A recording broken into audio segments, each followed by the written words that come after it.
Okay, so I think what I want to know is, with brands in real life, how do we onboard them onto Web3? How do we pitch that to them? And how do we make it seem like it's something that they should get on board with? Of course. I mean, we're seeing this huge transition from brands looking to move into Web3. So Yeah. whether we look at Nike, Adidas, or Boohoo now, everyone is making this transition, especially like creating wearable items in the metaverse. Like there are, for example, now NFT collections where they're actually like creating different lip shades and all these incredible things. And it's essentially another way of advertisement. Yeah. And there is a transition occurring from Web 2 to Web 3.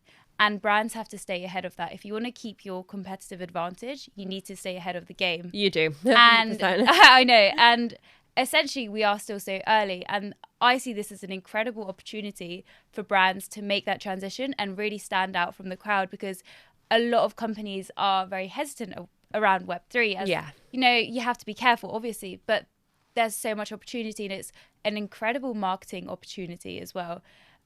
Whether it is in the metaverse or creating NFTs, there is so much potential within the space. And I guess like for Angel Alliance, what we're trying to do, we're trying to onboard more brands as well as more people, because I think a big part of onboarding more people is onboarding brands, because people trust brands. I was just thinking people that trust brands, and it people comes trust the hand in brands. hand. Yeah. And our ultimate mission is to get more people into the space, whether it's women or men or whatever it is. We want more people in. Yeah. And brands are a great gateway to that. And within like the Angel Alliance community, we're going to get brands to host events. So that will essentially become almost like a marketing tool. And, you know, you can host events on whatever sector you specialize in. And there's the opportunity to get involved with the startups and really help these female entrepreneurs. And whether it is, you know, distributing these NFTs within your community and giving back in that sense, I see this as a huge shift. And I think brands need to stay ahead. Like that. It's also hard because it is so new. It's so new, and I think there's a huge opportunity now. Like you said, it's a big opportunity to kind of be one of the first. Yes. And if you can see, like you said, Nike, Adidas, all the big brands getting involved, they are probably really scared about it too and don't really understand what's going on. But to actually be one of the first now getting involved in it, in a year's time, you're going to have a completely new audience. And the trust thing is a huge thing, because we all have brands that we trust. I have specific makeup brands that I trust and know that they do a lot for their community, and they're female-led businesses, and they're just really incredible, empowering women. And I'm thinking, how can I get them women into Web3 and to actually be able to see the benefit of it without kind of scaring people off? But I think you've said before, Web3 is happening whether we like it or not. Yeah. And look, people were scared when the telephone came out. People said they would never use it.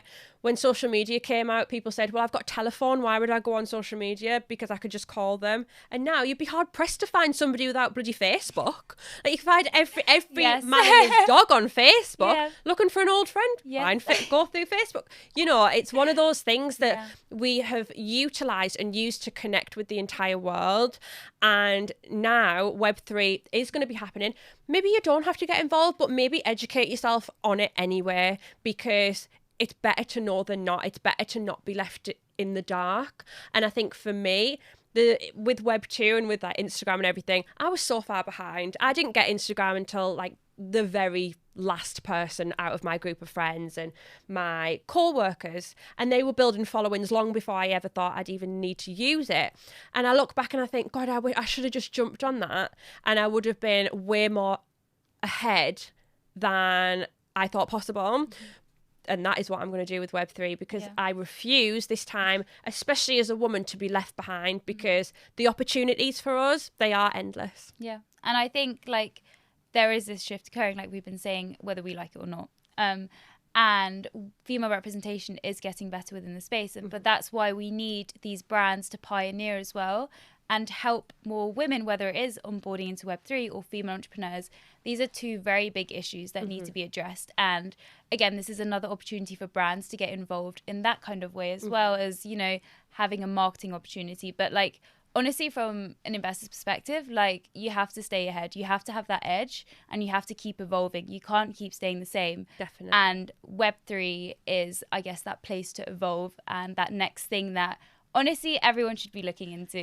Definitely. And I think a lot of people just think, oh, what, I'm going to have to put a virtual reality headset on and I'm going to sit on my sofa eating crisps and I'm never going to leave the house again. Like, it's not about that. It's being able to connect with other people in a different way. It's about being able to educate people all over the world, potentially from a VR headset if you wanted to. Like, that's just one part of it. And I think there's so much that can be done for so many brands, not just for their own specific niches, but also, like you say, to be able to educate and to put out these courses and qualifications and everything. All of these things could be done in the metaverse, so why not utilize that?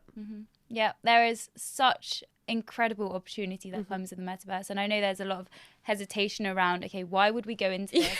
I don't want to be Even for me, and like people are like, okay, I don't see myself doing that. But the thing is, no one saw themselves being in social media, no one saw themselves being on Instagram. But look what happened now. Like, human nature is to hate change, but we have to, I guess, almost overcome our human psychology and get ahead of the game and embrace change. I think that's probably what I'll leave you with. That is the most perfect end. Paddy, thank you very much. I'm going to be sending this to all of the brands that I know.